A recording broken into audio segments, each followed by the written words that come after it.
effectively the scripture, he said, and when they tore the roof off, many of you got excited about that.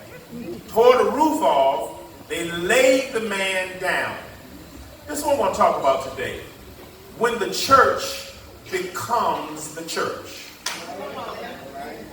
When the church becomes the church. I've heard all week, every single day, even this morning as Sister Bosfield was wrapping up the Sunday school lesson, she was talking about the need for there to be unity and oneness. Every day, that's what we've heard. And the reason the message has been resounding so with us is because we have been in existence 159 years.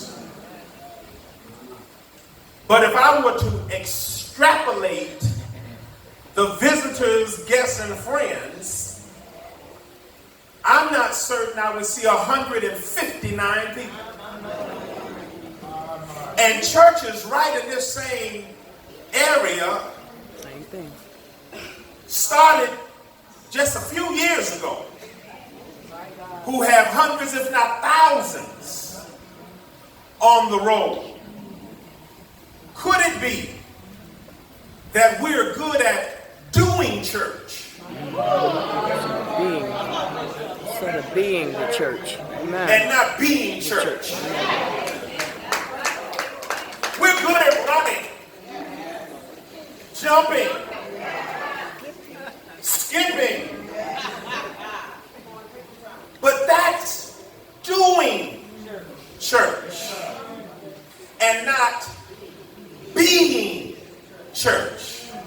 And I submit to you this morning that it's much easier to do than to be. We major in doing and minor in being. So we can run, jump, shout, skip, speak in 50 unknown tongues, and then won't speak to our neighbors, like, love, cooperate with one another. Amen. When the church becomes the church, because this text is a fascinating text, we could focus on the man who was ill, the paralytic, the one who could not walk. And so often people misconstrue, misinterpret, eisegete the text and said that because the man had enough faith, God had enough power. But really, we never see the faith of this man until after something happens to him. That's true.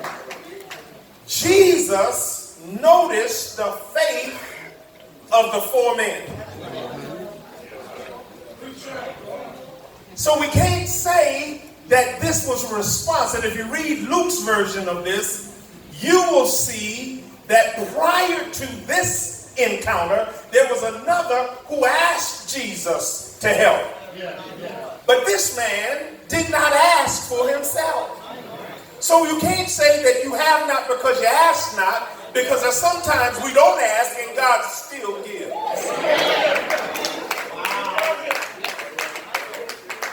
So my burden this morning, as I hear our plea from pastors and from delegates, but especially the pastors who are open enough to do, here's how you have to do this, you have to confess. So they're open enough to confess that we have some internal issues. God is not obligated to bless mess.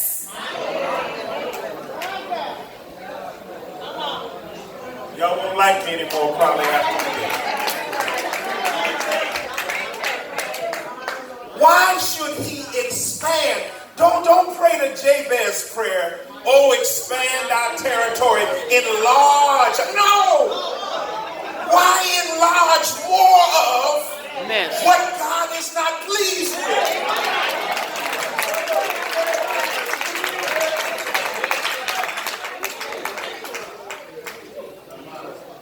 And so they brought a man, their friend, to Jesus. And Mark is the only one who takes the time to say that 4 people brought it. And then you know the dimensions of that. Number 4 says it combines the body, mind, and soul to something on the earth realm.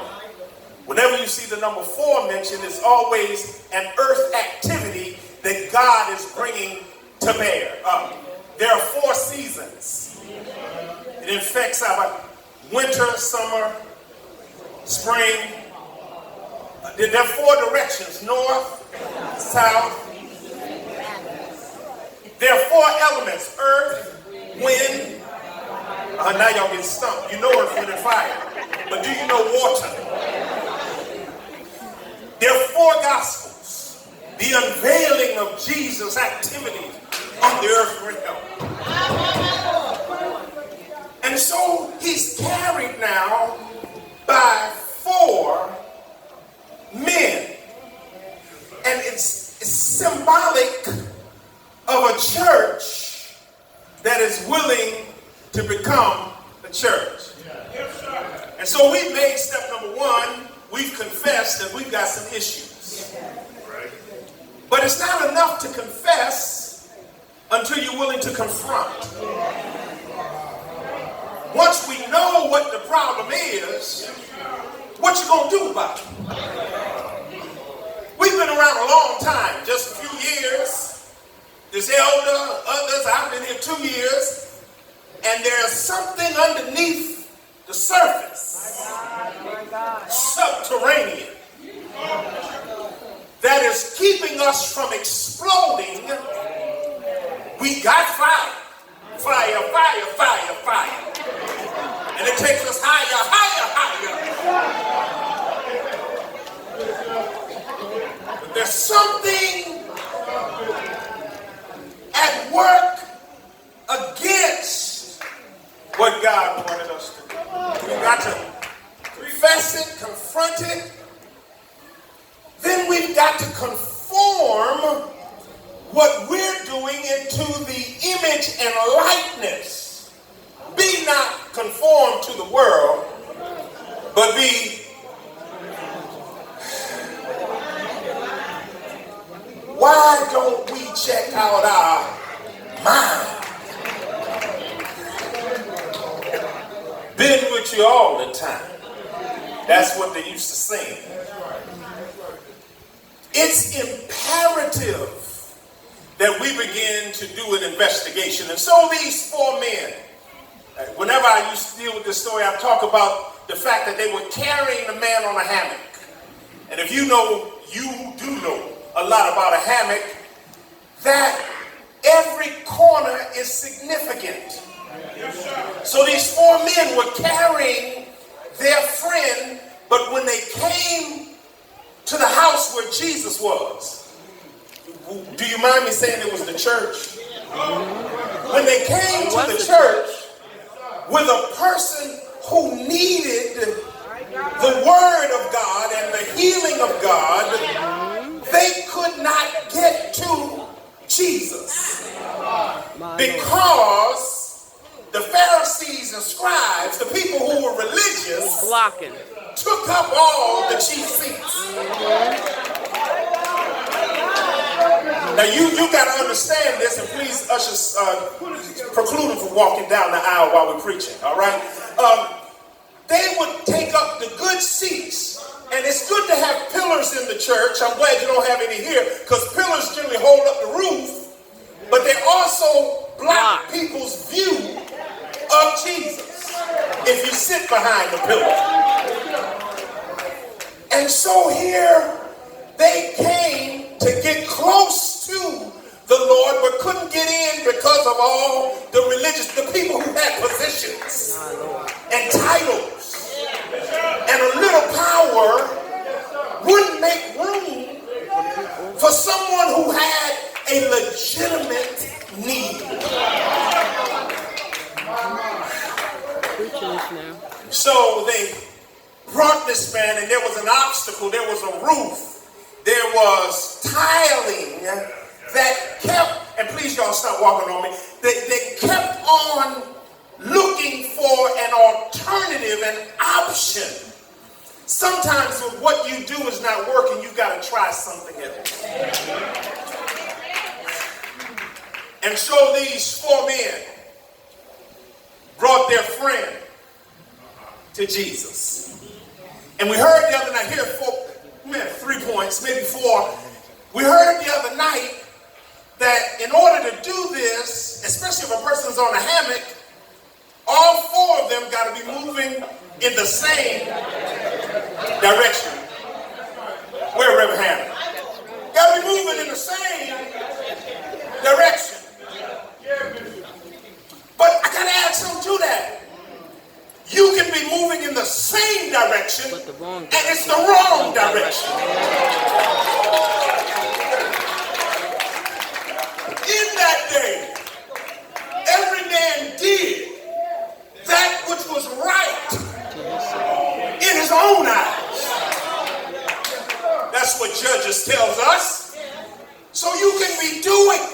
Old preacher had a big church. One day somebody said, Doc, how many members you got? He said, I got 1,000. They said, you mean you got 1,000 people? How many of them are active? He said, all of them.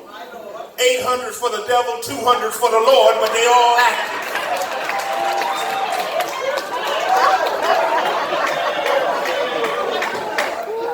Anytime we can come together but not be together.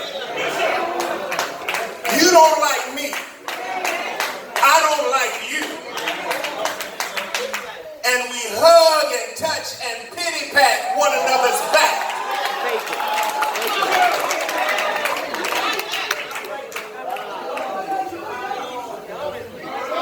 God is not obligated to bless. Somebody behind me say, no mess. We've got to be moving in the right direction. Reverend Hannah talked about an eagle. Let me share with you about geese. Y'all have many geese on this island? Geese, you in the northeastern Episcopal District, you would have an opportunity to watch how geese fly. They always fly in a V formation. Now, nobody teaches them. It's innate. Because they understand by flying in a V, they utilize the law of aerodynamics, which says they add 70% distance in their flying because they're flying easier because of their positioning. The airwaves cause the momentum of the V to cut through the air easier if it had just been one, or if they had been going their own way, flying in their own formation. But something about the V, you must know that the lead goose is the one taking all the hard headwind. And so that lead goose takes it as long as he can, as long as she can, then they rotate back into the rest of the flock, and another person comes, another goose comes to take on the hard task. If we're going to be like geese, sometimes we got to rotate, letting the one person or the 2 people do the hard work, while the rest of us just come in and enjoy ourselves. You see, salvation is not for enjoyment. It's for employment and then deployment. God gives you a job, then he gives you an assignment.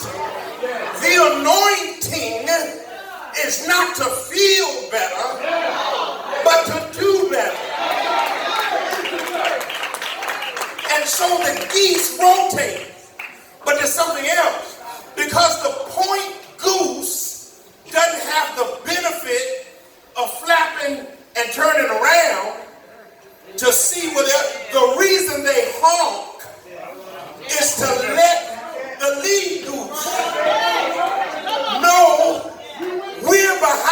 you. We got your back, honk, honk. The lesson is, if we're going to be like geese, let's make sure the honking that is heard in the pews is saying we got your back. Honk, honk. If we're going to make noise, let it be noise that encourages the one who are out front.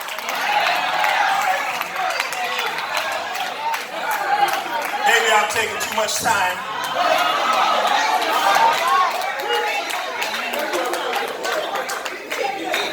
Because if we are ever going to become more than what we are right now, than what we've been, we've got to begin functioning as the geese, moving in the right direction. But there's one more thing with these geese. If a goose gets shot or sick, they will come down and another goose from the flock will stay with them until they get well or they die. And then they will fly off and join another flock. What's the lesson? Instead of us helping to further kill the wounded, we ought to be like geese, and when a brother or sister is overtaken in a fault, in a frailty, ye who are, I wish I had some Bible readers, ye who are spiritual ought to enjoin such a one, considering thyself, lest you also fall.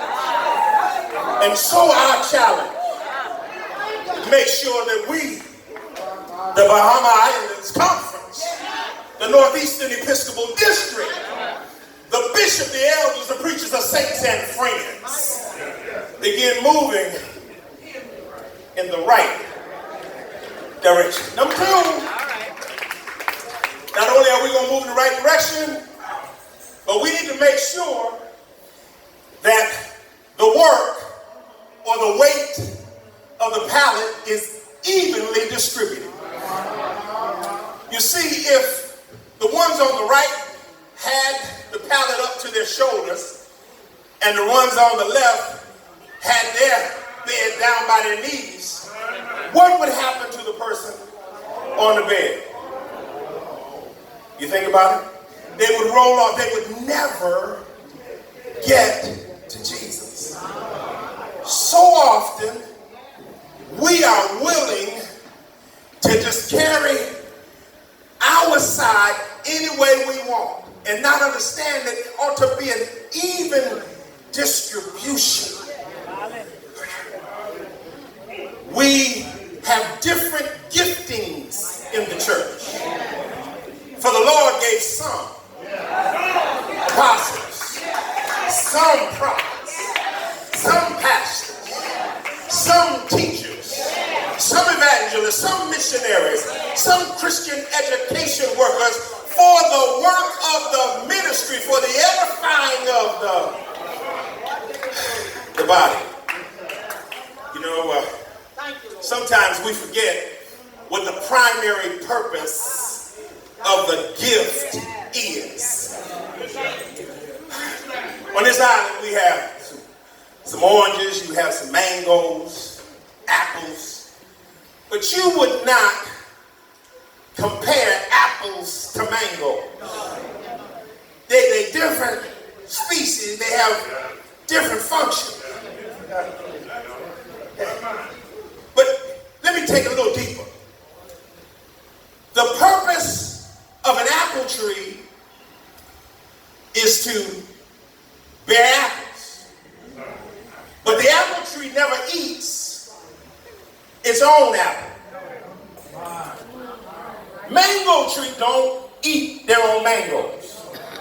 You bear fruit to bless somebody. You don't have the luxury to say, they hurt my feelings.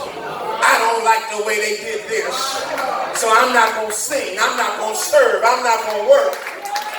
It wasn't about you.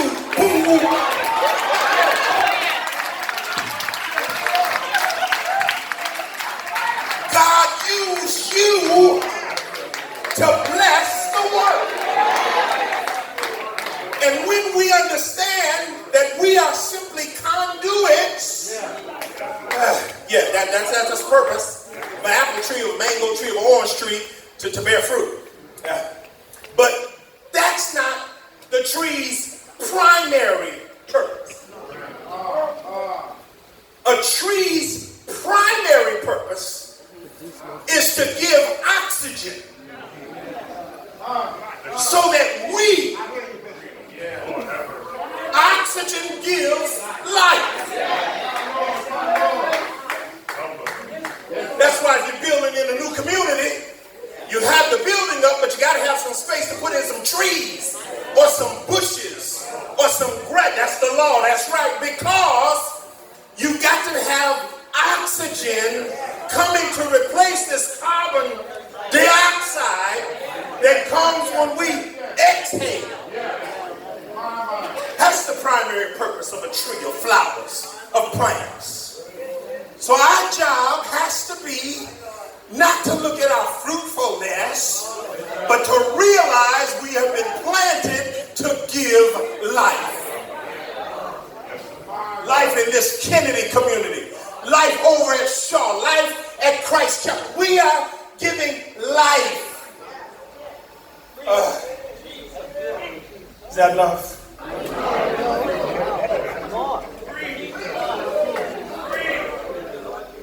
Sometimes we are not dispensers of life, but of death because of the conversation of our tongues. Death and life are in the power of our tongue. Reverend Susanna Mackey, all right, but she's a little hard. Pastor Well Sims, she's nice, but she's a little highfalutin. I'm giving a compliment, but it's backhand. I'm going to say something nice. I like Brooke Carey. He can play that guitar, but he also played it in the club.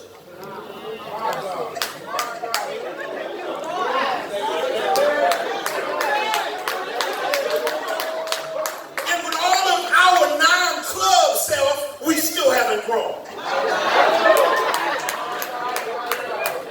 We are to go into all of the world, give them life, and they'll come and follow us. Amen.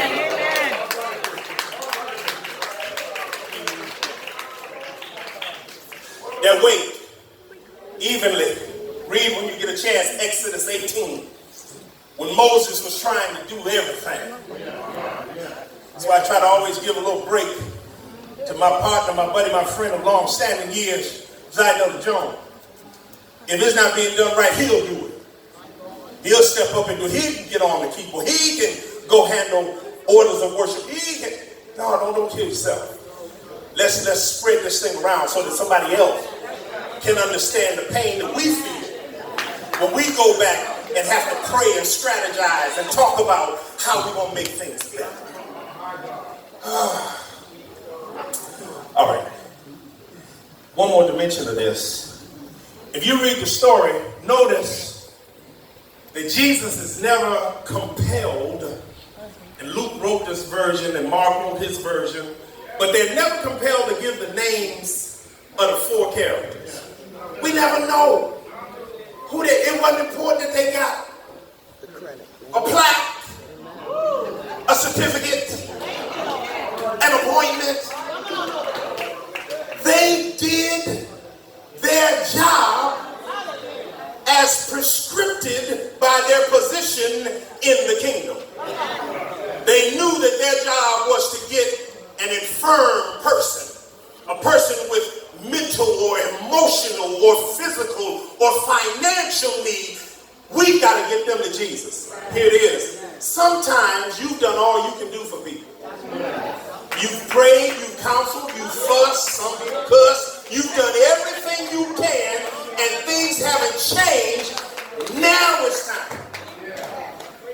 take them to the one who can make a change. And they brought him to Jesus. And when they couldn't get to Jesus, they tore the roof off.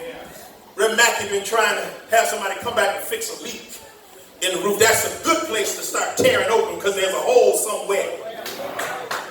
And they let him down. When Jesus saw, scripture, their faith, he says to the man, your sins are forgiven.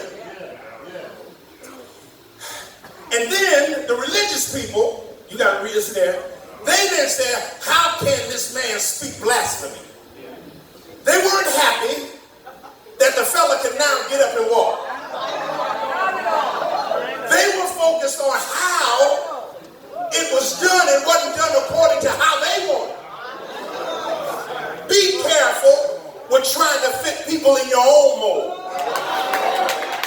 Because if your mold is not working for you, why is it supposed to work?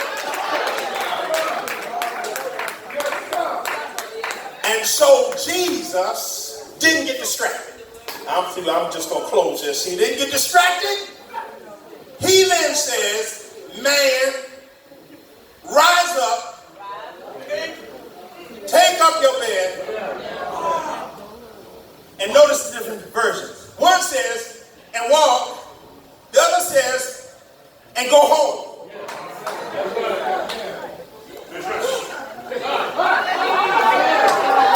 When the church stops being petty,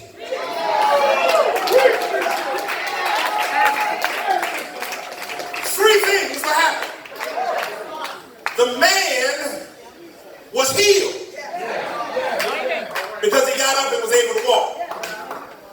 But then he was set free because Jesus said, take up the very thing you've been depending on. Pick it up. It's been carrying you. Now you got to carry it.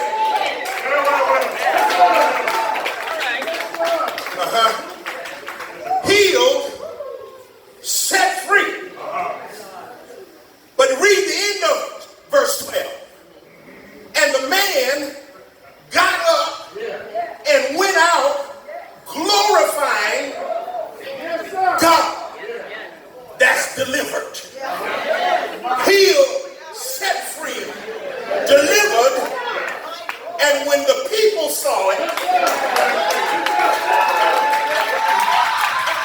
we haven't seen anything like this. We've been looking at the enemy Zion Church. We've been looking at the people called Zionites. But we haven't